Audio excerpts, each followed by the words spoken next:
Pelo menos 4 pessoas morreram por causa dos fortes ventos que atingiram o estado neste domingo. Reforço na segurança. A Guarda Municipal de São José já está atuando armada à medida habitantes. E ainda começa daqui a pouco o 16º Congresso Catarinense de Rádio e Televisão em Florianópolis. No futebol, o Criciúma é o único catarinense que venceu na abertura do Campeonato Brasileiro. No Beira-Rio, a Chapecoense conseguiu segurar o Internacional com uma grande atuação do goleiro Danilo. O Band Cidade desta segunda-feira já está no ar.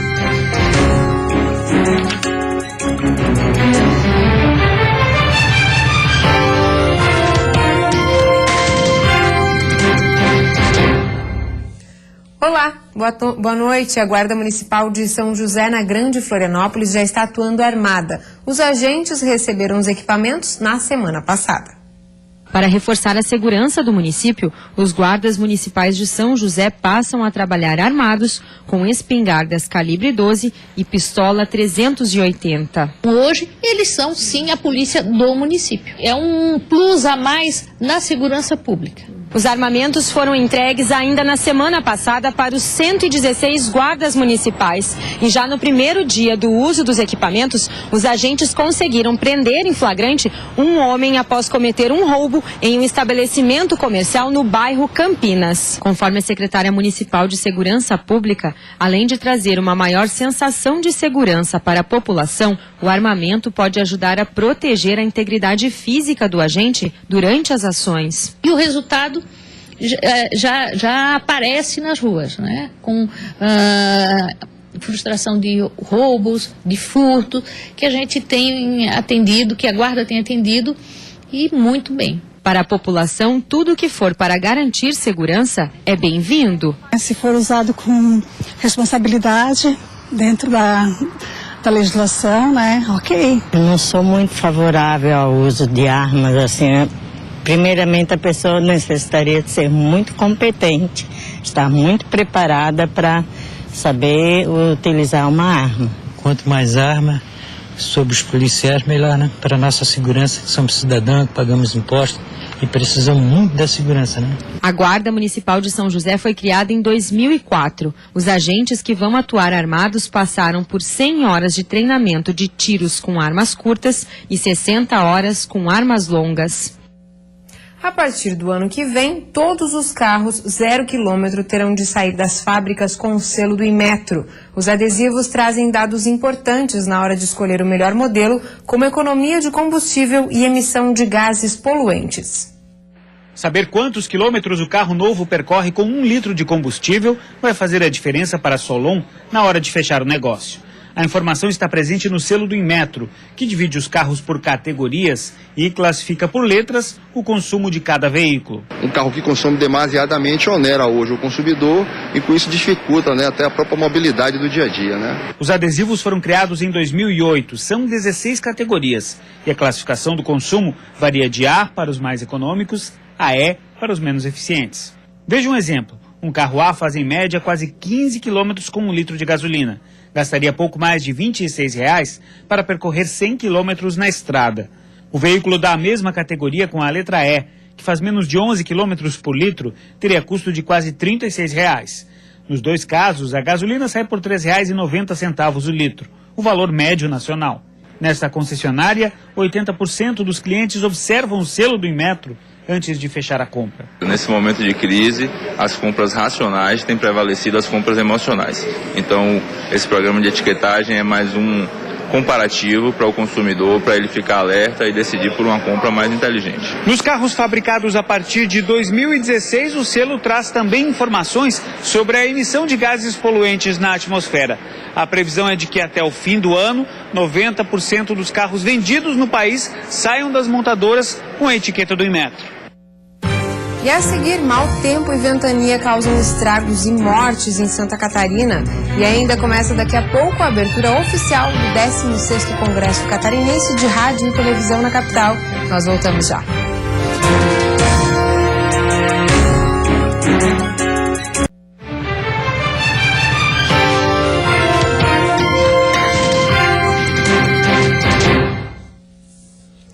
Vento Ventos fortes atingiram o estado na noite de ontem e deixaram pelo menos 4 pessoas mortas. 2 cidades foram afetadas pelo fenômeno, confirmado pela Defesa Civil como microexplosão. Em alguns locais, os ventos podem ter ultrapassado os 100 km por hora.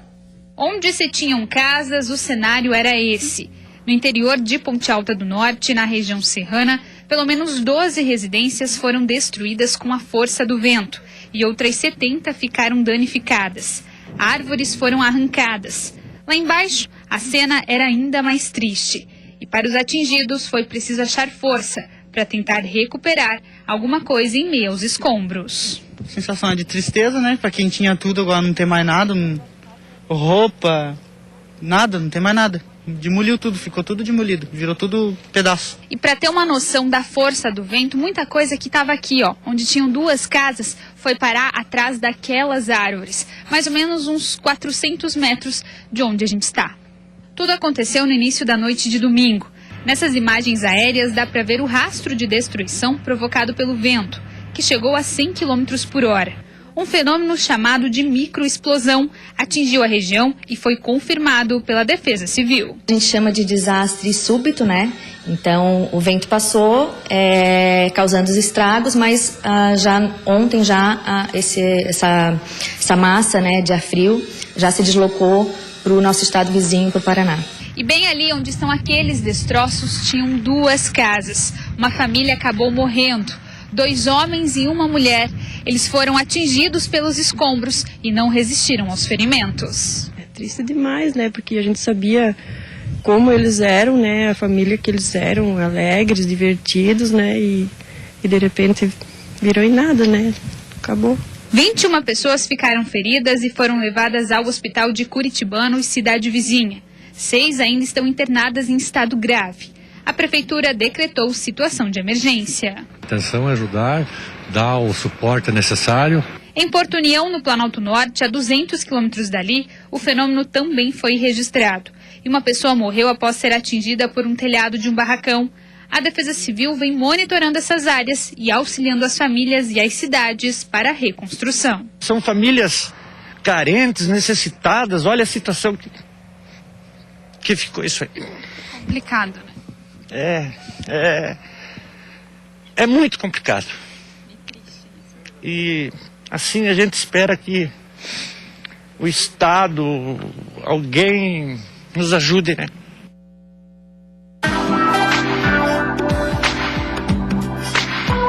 Terça-feira de frio ao amanhecer nos pontos mais altos do estado, com possibilidade até de geada. Na serra, as temperaturas ficam entre -2 e 10 graus. No oeste e no sul do estado, onde o dia começa com 6 graus, a máxima não passa dos 13 e 14 graus. Temperaturas amenas e o sol aparecendo entre nuvens, também no Vale do Itajaí, onde os termômetros marcam até 16 graus. Na Grande Florianópolis e no litoral norte, tempo bom, com sol aparecendo em alguns períodos do dia, e máxima de 18 e 19 graus. Começa daqui a pouco, no norte da ilha, em Florianópolis, o 16º Congresso Catarinense de Rádio e Televisão. O evento é promovido pela Acaerte. A abertura solene vai ser às 8 horas da noite, com a presença de várias autoridades, como o governador Raimundo Colombo, o presidente do Grupo Bandeirantes, Johnny Saad, e o presidente do Congresso da Acaerte, Saul Brandalize Júnior. Durante a solenidade de hoje, vão ser homenageados com comendas 5 nomes que contribuíram para o rádio e a TV no estado. Amanhã, terça-feira, a partir das 9h30, tem palestra com a jornalista Sônia Bride, que vai falar sobre o caminho para a divulgação de um furo mundial de notícia. E ainda pela manhã, às 11 horas, o deputado João Rodrigues e especialistas em radiodifusão falam sobre a migração das emissoras AM para FM. Às 2h da tarde, Roberto Zardo, presidente do Movimento Excelência SC, palestra sobre gestão de emissoras. Na sequência, o debate é sobre o futuro da TV. Por fim, o assunto é a regionalização de mídias. Na manhã do terceiro dia de congresso, tem palestra sobre as eleições municipais. Ainda pela manhã, a partir das 11 horas, o apresentador Ricardo Boixá fala sobre sociedade e jornalismo. À tarde, o jornalista Eduardo Ribeiro participa do Congresso para conversar sobre jornalismo, corrupção e crise política. Mídias digitais, como usar essas novas tecnologias, é o assunto a partir das 13h30 da tarde. Depois, o secretário de Comunicação do Estado e o secretário da Fazenda falam sobre Santa Catarina no contexto nacional. Um jantar solene marca a entrega do mérito catarinense a 4 personalidades que se destacaram no desenvolvimento social e econômico do Estado e na valorização da radiodifusão. E depois do intervalo tem o futebol com a largada do Campeonato Brasileiro. Dos catarinenses, apenas o Criciúma conseguiu vencer. Pela Série A, 2 empates no Scarpelli. O Figueirense por pouco não perdeu para a Ponte Preta. E no Beira-Rio, a Chapecoense conseguiu segurar o Internacional.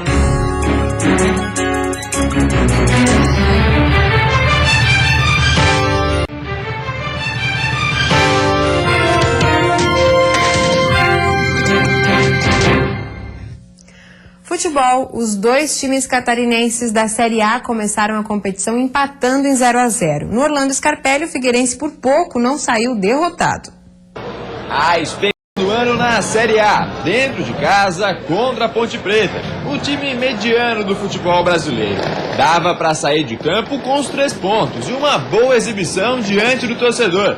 Mas não foi nada disso que aconteceu. No primeiro tempo, o Figueira até criou algumas chances. O Emel, nesse chutaço, assustou o goleiro da Ponte. Na cobrança do escanteio, o Jaime quase conseguiu empurrar ela para a rede. E mais uma vez, no chute de longe, o Jocinei fez o goleirão da Macaca trabalhar. Mas não passou muito disso. Já a Ponte Preta, por muito pouco, não abriu o placar. Primeiro nesse lance do Wellington Paulista, que subiu sozinho e por pouco não fez o gol. E já no fim da primeira etapa, o Júnior Oliveira salvou o Figueira. Cleison saiu cara a cara com ele, mas parou no goleiro alvinegro. No segundo tempo, o grande personagem foi o goleiro Júnior Oliveira, do Figueirense. Por pelo menos 2 vezes, ele quase matou a torcida do Figueira de susto. O primeiro foi logo aos 2 minutos do segundo tempo. O goleirão errou totalmente o tempo de bola. E se não fosse o Jaime, a Ponte teria aberto o placar. Depois, já na metade da segunda etapa, ele errou o soco na bola. E por muito pouco não tomou um frangaço. Antes disso, o Marquinhos Pedroso salvou o Figueira nesse lance, em que a bola passou por toda a área e ia encontrando o Felipe Azevedo numa boa. Já deu para perceber que o segundo tempo foi complicado também, né? Não que o Figueira não tenha criado, mas o primeiro chute ao gol só saiu aos 29 minutos e ainda foi para fora. A única chance clara de gol veio numa jogada rápida. Jocinei cobrou falta e Dudu cruzou. Jaime subiu livre, mas cabeceou para fora. No fim, o 0-0 não agradou a ninguém. Eu atribuo muito também a questão da estreia. A estreia ela é sempre ansiosa, seja no Campeonato Catarinense, seja numa Taça São Paulo de Júnior, seja numa Libertadores, seja numa estreia de Copa do Mundo. Normalmente a primeira rodada de Copa do Mundo, nós mesmos comentamos, nossa, mas que jogo feio, essa Copa não vai ser boa, e vai se passando o campeonato, se torna excelente Copa do Mundo. E não é diferente com um time em formação que a gente tem. Em Porto Alegre, a Chapecoense segurou o Internacional com uma atuação brilhante do goleiro Danilo. A Chapecoense mostrou o porquê é a pedra no sapato do Inter no Campeonato Brasileiro. Jogando no Beira-Rio, a Chape contou com uma grande atuação de Danilo e segurou o Inter pouco inspirado. A melhor chance do Colorado no primeiro tempo foi essa, mas Ailon cabeceou mal. Já a Chape chegou com Lucas Gomes, que chutou bem e fez Alisson pegar no cantinho. Apoiado pelo torcedor, o Inter seguiu pressionando. Tentou de várias formas marcar o gol, mas a defesa da Chape conseguia se segurar. Antes do intervalo, o Lucas Gomes tentou de novo, de fora da área, mas Alisson defendeu sem dificuldade. Na segunda etapa, o roteiro seguiu o mesmo. Pressão do Inter, mas com pouca efetividade.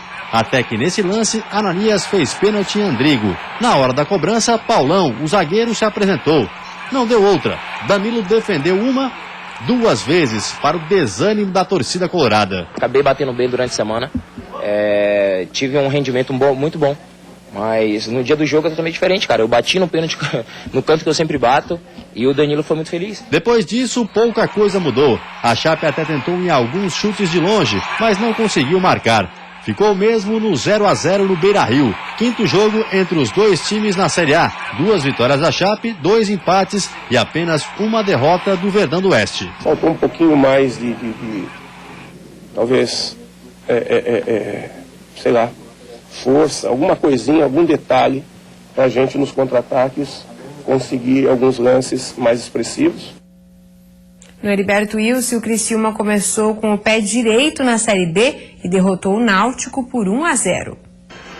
Clima de festa no estádio Heriberto Wilson. O Tigre estreava em casa na Série B e diante do Náutico, um dos candidatos ao lado do Tigre a uma vaga na Série A do ano que vem. E logo de cara o time pernambucano assustou nessa cobrança de escanteio. O Tigre respondeu na mesma moeda. Mas a melhor chance veio com Gustavo. O camisa 9 teve tudo para marcar, mas chutou muito mal. No segundo tempo, mais uma vez pelo alto, o Tigre levou perigo com Rafael Silva. Na sequência do lance, o Gustavo empurrou ela pro gol, mas o juizão marcou o impedimento. Mas o Gustavo não é de desistir. Na chance seguinte, ele deu uma voadeira na bola e estufou a rede do Náutico. Daí pra frente, o Tigre cresceu e quase chegou ao segundo gol com Ezequiel, com Elvis e com Niltinho. Mas no fim ficou mesmo no 1-0 para a festa da torcida carvoeira. Quando eu vim contra o Criciúma, eu senti na pele isso. Eu acredito, vamos subir Tigre, e foi o que aconteceu naquele ano. Hoje, na semana, eu comecei inclusive a coletiva falando também sobre essas palavras. De acreditar, de passar confiança aos jogadores novos que estão chegando e acreditar sempre. Em Salvador, não deu pro Avaí. O time da ressacada foi derrotado pelo Bahia por 2-1. O Bahia começou se impondo na Fonte Nova. Thiago Ribeiro tentou, mas bateu fraco. Empurrado pela torcida, o Bahia continuou em cima, mas Renan continuava seguro no gol. O Leão tentou responder de longe com Lucas de Sá. O lance animou o ataque e o William, tabelando, chegou perto nesse chute. O Bahia tocava mais a bola, mas também não levava muito perigo. Até que veio o lance para esquentar o jogo. O alemão chegou de pé alto nessa dividida com Paulo Roberto e foi expulso, logo aos 18 do primeiro tempo. Com um a menos do lado azul, virou ataque contra a defesa. O Bahia pediu pênalti nesse lance, mas o juiz mandou seguir. E começou a chegar mais perto. Renan segurava como podia. Nessa aí ele tirou com a ponta dos dedos. Mas no finalzinho do primeiro tempo não deu mais para segurar. Moisés achou espaço para o cruzamento e Zé Roberto de cabeça fez 1-0 Bahia. No segundo tempo a coisa não mudou muito de figura. Cansado, o Avaí não chegava com força no ataque. O Bahia parecia satisfeito e também não levava muito perigo. Mas quando o time resolveu jogar pelas laterais, saiu o gol. Tinha cruzou baixo e Zé Roberto, agora de letra, fez o segundo dele do Bahia, 2-0. Zé Roberto se inspirou e queria fazer o terceiro, de bike, mas Renan salvou. O Leão tentava chegar, mas o Bahia não dava margem para reação. E Renan teve que salvar o Avaí outra vez, defesa queima-roupa. Vinícius Pacheco deu mais um gás no ataque azurra, mas de novo a defesa chegou. E quando parecia que não tinha tempo para mais nada, Tauan avançou pela esquerda, Vinícius Pacheco pegou a sobra e diminuiu para o Avaí. E terminou assim, Bahia 2, Avaí 1. Jogando fora de casa contra o Luverdense, o Joinville conseguiu um ponto importante nesse início de competição. Jogando em Lucas do Rio Verde, o Joinville saiu atrás no placar. Cruzamento da direita, o lateral errou o tempo de bola e Vitinho aproveitou. 3 minutos depois, o Jeque empatou o jogo. Bruno Aguiar se antecipou ao goleiro do Luverdense e marcou de cabeça. No fim, Luverdense 1, Joinville também 1. E a seguir, um workshop debateu hoje as vantagens e novidades na área da produção de biogás na capital. Em São Paulo, o governador Raimundo Colombo defendeu a urgência de uma reforma política nacional.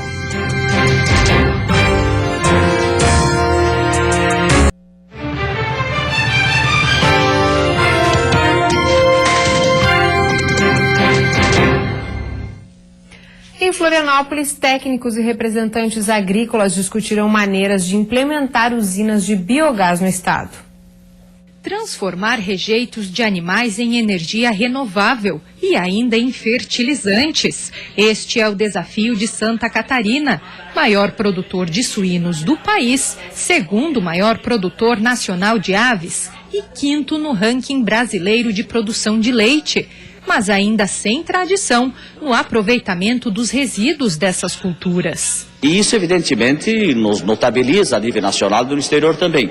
Entretanto, isso, você não imagina, nos traz um passivo ambiental enorme. Para o deputado, que é também presidente da Comissão de Agricultura da Assembleia Legislativa, incentivos também devem surgir de políticas públicas. E projetos já estão sendo debatidos com o Executivo. Precisamos, e o governador quer, que se encontre alternativas tecnológicas, de pesquisa, e que se crie um programa específico para que a gente possa traçar metas e ir em direção ao foco, que é transformar um problema, que são os dejetos de suíno, em solução. A Fundação de Apoio à Pesquisa Científica e Tecnológica do Estado, FAPESC, deve ser um meio para aprimorar estudos de tecnologias e implantação das usinas de biogás. A intenção é tornar a agricultura sustentável dos pontos de vista econômico e ambiental. Essa tecnologia ela está disponível aqui no estado ou fora dele ou no exterior mesmo. A gente tem uma boa relação com a Alemanha, mas isso não tem fim. A gente tem que continuar desenvolvendo porque a evolução científica ela é rápida. E tem ganhos ainda enormes pela frente. Todos os dias, a suinocultura catarinense, por exemplo, produz 40 mil metros cúbicos de rejeitos. A maior parte deles despejada na natureza sem tratamento. A ideia, além da não poluição, é transformar esse gás proveniente da fermentação dos adubos em energia. E em energia renovável e mais barata, com impactos diretos nos bons números da produção animal em Santa Catarina. O governador do estado participou hoje pela manhã de uma palestra em São Paulo. Ele defendeu a urgência de uma reforma política no país. O encontro reuniu empresários e tratou dos desafios para enfrentar a crise que o país vive.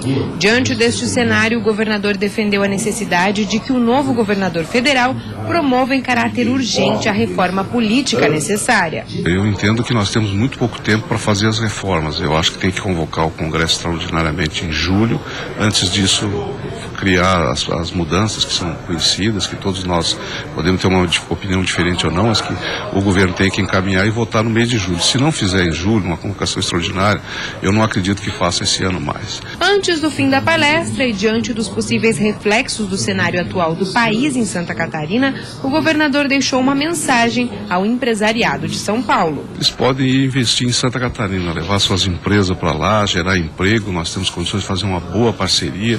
Nós trouxemos números, mostramos o modelo catarinense, promovemos assim o nosso trabalhador, e nessa integração nós queremos atrair mais capital, maior investimento. Amanhã o governador terá um encontro com os governantes de outros estados para tentar avançar no debate em torno da renegociação da dívida do estado com a União.